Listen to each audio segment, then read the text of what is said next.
আসসালামু আলাইকুম রহমতুল্লাহ। ওয়ালাইকুম সালাম রহমতুল্লাহ। আপনার নাম কি নাম? আমার নাম নুর আহমদ তুত। মানে আরে রিফিউজি ক্যাম্পত আছেন দে বছৰৰ রুবিদুর গম্বত আছে দিয়া 34 বছর কি। 34 বছর আছেন হ্যাঁ।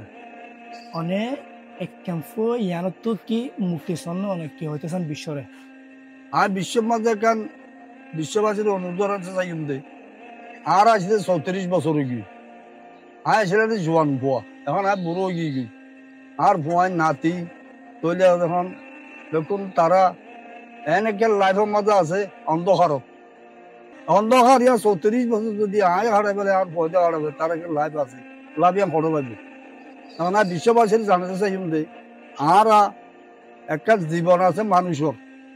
এই জীবনে আর নতুন করে ফিরে পেলা অবশ্যই আর একটা স্বাধীনতা আর মরি গেলি আর বন্ধুকে স্বাধীনতা লাভ বুঝিয়ে যেন বাংলাদেশত যে রাজনীতি করে পথে গাড়ি যার আন্দোলন করি আর মিছিল করে আর বন্ধু জীবনের মধ্যে আর কাজে বুদ্ধি নপারি পরীক্ষা ওগুলো মানুষ জীবনত দুনিয়ায় তাকিলে তাতে বুদ্ধি গাড়া পড়ি অথচ মানুষ দেশের বুড়া রোয়া পড়ি ওগুলো ফার্স্ট করতে পড়ি আর ৭৭ বছর বয়স আর জীবনত যদি একটা বুদ্ধি না পারি যদি আর জীবনত লাইফের মধ্যে যদি হলি কেউ আর ফাস্টফুড বানাই না পারি যদি তাহলে আর হরাইছিলাম যে জিন্দগি আনো ৭৭ বছর হারাই দি ১০০ টাকা না একটু দুঃখিতা আর হারাই আর পুঁজি কেন করিব আর পুঁজি তার অন্ধকারের মাঝে এখন বাংলাদেশত আসি এরকম এলম নাই ক্যাম্পত নেলি না পারে করি না পারে এখন যে হস্ত মজা আছি পয়সা লেখাপড়া চলাফেরা খাওয়া দাওয়া এক কাম কর যে হস্তম মাঝে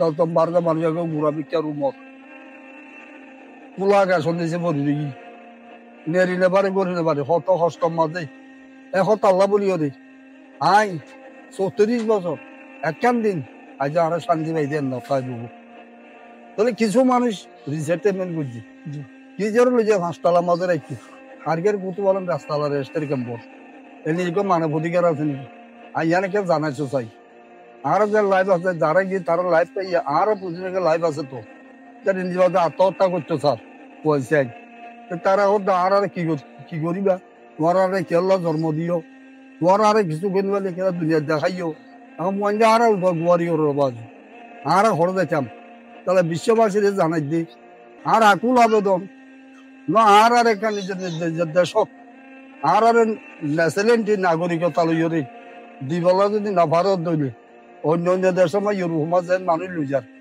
আর এস্টার কেমন মানুষ শুন আমি কোনো কথা আকুল আবেদন করি মানুষ শুন বেশি কষ্ট পাইয়ে বেশি দুঃখ পাইয়ে এবং খাইতে লইতে চলতে ফিরতে কোনো মানুষের শান্তি নাই তৈলে এনেকে জিন্দগি আর বদলে দিবল্লা আর নতুন জীবন ফিরে পাই বললা আমি বিশ্ববাসীর কাছে আকুল আবেদন